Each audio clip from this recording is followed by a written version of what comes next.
तज्ज्ञानम् न च तत्सालम्बनम् तस्या विषयीभूतत्वात्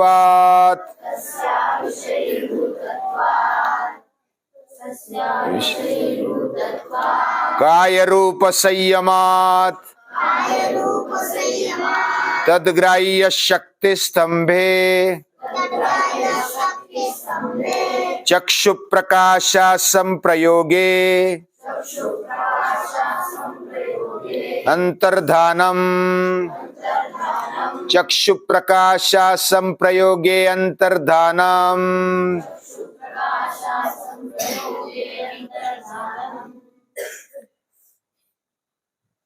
कोई अगर अंधेरे में चला गया, एक दिन पाठशाला में हमने ऐसा प्रयोग किया था कि रात होने पर भोजन होने के बाद सभी लाइट को बुझा दिया, बैटरी भी नहीं लेना, कोई प्रकाश का आधार नहीं लेना, और हमें सब कुछ क्रिया करनी है। यानी रूम में जाना, उधर से जो भी चाहिए वो लेना और प्रार्थना में आना, प्रार्थना करना, उसके बाद भी जो क्रिया है वो करना सोने तक। तो उसमें हमारे बाकी इंद्रिय काम करने लगते हैं। आंखें सबसे ज्यादा काम करती है, लेकिन आंखों का काम कार्य कब होता है? जब प्रकाश है, अंधेरा है तो आंखें काम नहीं कर सकती, क्योंकि प्रकाश है तब भी दिखेगा ना। पूरा अंधेरा है तो अंधेरे में प्रकाश का उधर संबंध नहीं होता, और जब प्रकाश का संबंध नहीं होता तो जब कोई भी चीज हमें दिखती है तो उसका रिफ्लेक्शन आता है, प्रतिबिंब हमारी तरफ आता है और हमें दिखाई देता है। तो रात में क्या हुआ, सभी जैसे कोई वस्तु को हाथ लगाते ऐसे इसको हाथ लगाया तो ये रुमाल है, और पहले मैंने देखा है उसकी स्मृति हो जाती है, स्पर्श हो जाता है। अगर कोई वस्तु दूसरी है, समझो कि कोई पदार्थ है, कोई तेल का डिब्बा है, खोबरेल तेल का, उसको हाथ में पकड़ लिया, अंधेरा है तो उसको स्पर्श से मालूम पड़ता है कि ये तेल का डिब्बा है, क्योंकि हमने पहले उसको लिया है। फिर उसका ढक्कन खोलते, अंदाजन ऐसा हाथ में डालते तो स्पर्श काम करता है, गंध भी यानी कि नाक काम करता है, और हमारे अंदर जिह्वा भी काम करते रहती है, फिर कान भी काम करते रहता है। आंखें सिर्फ अंधेरे के कारण काम नहीं करती, लेकिन बाकी इंद्रिय और उसके जो विषय है वो जागृत हो जाते हैं। यानी उसका सिर्फ कलर नहीं दिखेगा, वो जो बोतल है, डिब्बा है, उसका कलर नहीं दिखेगा, रंग नहीं दिखेगा, उसका आकार नहीं दिखेगा, लेकिन बाकी सब हमें पता चलता है स्पर्श के कारण। कोई कोई तो स्पर्श के कारण भी रंग पहचान सकते हैं, उनकी शक्तियां बढ़ जाती है। तो इस प्रकार हमारे अलग अलग इंद्रियों को हम अगर उसकी शक्ति को जागृत करते हैं तो हमें मालूम पड़ने लगता है। एक इंद्रिय न होने पर भी, यानी आंखें कब काम करती है? जब प्रकाश है तो काम करेगी। कोई भी वस्तु पर, व्यक्ति पर पहले किरण आ जाते हैं, उसका रिफ्लेक्शन होता है। जैसे आईना है, आईने पर हमें बैटरी लगा दी अंधेरे में तो वह बैटरी का रिफ्लेक्शन आएगा, और जिधर भी आईना करेंगे उधर फिर वो प्रकाश जाएगा, बराबर है ना। और जिधर प्रकाश जाएगा उसका फिर हम पर रिफ्लेक्शन होगा, यानी हमें दिखाई देगा। तो इस प्रकार ये हमें दिखने का तरीका है। और योगी क्या करते हैं? काय रूप संयमात, काय यानी शरीर, और उसका जो रूप दिखता है, शरीर ये स्थूल है और स्थूलता के कारण वह जो भी आकार पाया हुआ है तो उसका रूप दिखता है। इसका मतलब क्या? उस पर कोई किरण या तो प्रकाश आ जाता है, उसका रिफ्लेक्शन होता है और हमें दिखाई देता है। सूर्य को भी अगर हम आईना रखते हैं तो सूर्य का वैसा के वैसा ही प्रकाश और सूर्य का बिंब हमें दिखाई देता है आईने में। आईना फिर जिधर भी घुमा उधर प्रकाश गिर जाता है, सूर्य का प्रकाश किरणें गिर जाती है और उधर हमारी जो वस्तु है, पदार्थ है, उस पर से फिर रिफ्लेक्शन आ जाता है हमारी आंखों में और हमें दिखाई देता है। तो योगी क्या करता है?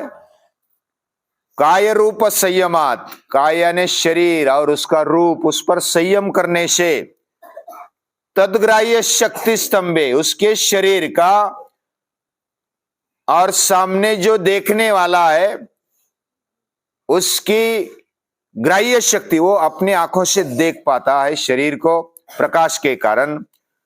और मेरे अंदर समझो मेरा शरीर है और शरीर को दिखने की जो शक्ति, ग्रहण शक्ति, उस प्रकाश का रिफ्लेक्शन ही योगी रोक देता है। प्रकाश का जो प्रतिबिंब जाने वाला है उसको रोक देता है, उसकी ग्राह्य शक्ति को स्तंभित कर देता है। स्तंभन शक्ति उसको बोलते हैं, रोकने की शक्ति। यानी शरीर पर आने वाला प्रकाश और फिर से बाहर प्रतिबिंब जाने वाला जो प्रकाश है, किरणें है, उसको रोक देता है। तो सामने वाले को दिखता नहीं, बाकी दिख जाता है, लेकिन योगी अंतर्धान हो जाता है।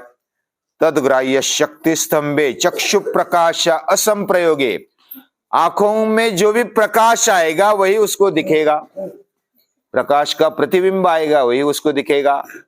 तो वो उस प्रतिबिंब यानी वो रूप दिखाई देता है और इस प्रकार हमें दिखाई देता है। योगी क्या करता है? योगी के पास ये शक्ति आ जाती है कि अपने शक्तियों को अलग अलग, जैसे हमें कान है, कान में आने वाले शब्द के जो भी वेव्स है उसको वो रोक देता है, तो शब्द बोलने पर भी सुनाई नहीं देगा। गंध उसका आने पर भी उसको गंध के जो शक्ति जाने की उसको रोक देगा। जिह्वा के शक्ति को, रस शक्ति को रोक देगा। स्पर्श शक्ति को रोक देगा, वो स्पर्श भी करेगा तो मालूम नहीं पड़ेगा। तो अलग अलग जो भी रस, रूप, गंध, शब्द, स्पर्श, इसको रोकने की शक्ति, यानी अलग अलग तरीके से जो पंचमहाभूतों से हमारा शरीर बना है और पंचमहाभूतों से जो तन्मात्रा बनी है उसको योगी रोक सकता है, ये शक्ति आ जाती है। तो योग में ये जो विभूति पाद है, विभूति पाद में योग का ऐश्वर्य, विभूतियां महर्षि पतंजलि दिखाते हैं और वो विज्ञान के अनुसार है। जैसा कोई, हम समझो पूरा अंधेरा हो गया है लेकिन बाहर प्रकाश है, समझो कि इधर अंधेरा कर दिया और पाठशाला में प्रकाश है, तो इधर कौन खड़ा है वो पाठशाला में दिखाई नहीं देगा क्योंकि इधर लाइट नहीं है। अंधेरे में जो भी वस्तु है वो दिखाई देती नहीं, लेकिन उस पर प्रकाश डालेंगे तो वो दिखाई देगी। बैटरी से या तो अलग तरीके से प्रकाश डालेंगे तो वो दिखाई देगी। वही टेक्निक को वह अपनी पंचमहाभूतों के जो भी तन्मात्रा है उसको रोक देता है, उसमें स्तंभन कर देता है और स्तंभन होने के कारण वो प्रकाश सामने वाले के ऊपर जाता नहीं और फिर रिफ्लेक्शन भी नहीं होता उसकी आंखों से, तो दिखाई नहीं देता है। तो योग में अलग अलग शक्तियां, अंतर्धान होने की शक्ति, हमें भी ऐसा लगता है कि हम भी अंतर्धान हो जाए, सभी और घूमे लेकिन किसी को दिखे नहीं, ऐसा लगता है। लेकिन ये शक्तियां, योगी फिर दुष्ट गलत कामों में यह शक्ति का उपयोग नहीं करता है योगी, क्योंकि योगी समझदार होने लगता है, विवेक उसमें आ जाता है। हाँ, क्या बोलता है? तन्मात्रा, यानी तन्मात्रा जैसे आकाशीय पंचमहाभूतों में से एक है, पृथ्वी पंचमहाभूतों में से एक है, तो हर एक पंचमहाभूत की एक तन्मात्रा है, यानी कि एक विषय दिया हुआ है।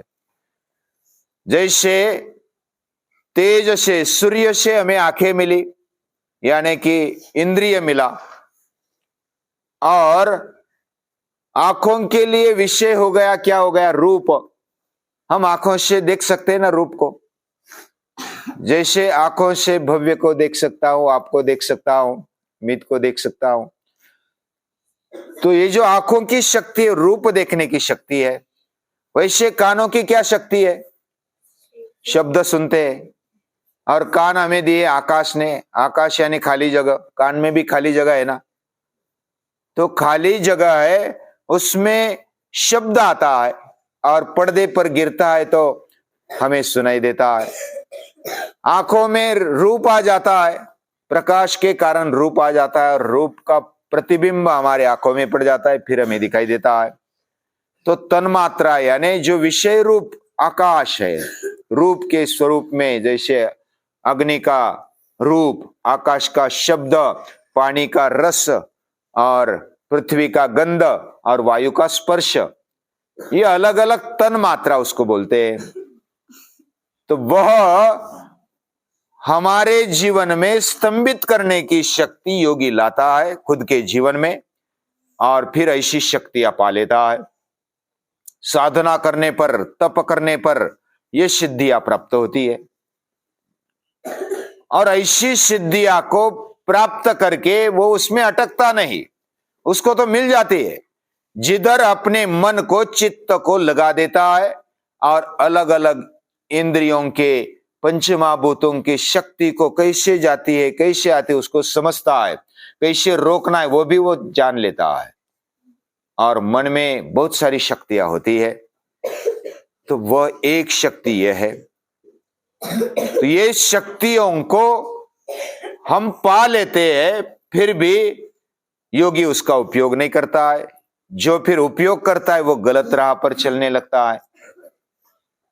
योगी भी अगर जाते, यानी उसके साधना प्रवास में अगर वो शक्तियों को पा लेता है, लेकिन उसका उपयोग अगर गलत तरीके से करता है या तो बिना कारण करता है, तो वो शक्ति के कारण भी, शक्ति के बावजूद भी वो अधपतित हो जाता है, यानी कि वो अंतिम ध्येय तक नहीं पहुंच पाता, अंतिम लक्ष्य तक वो नहीं पहुंच पाता।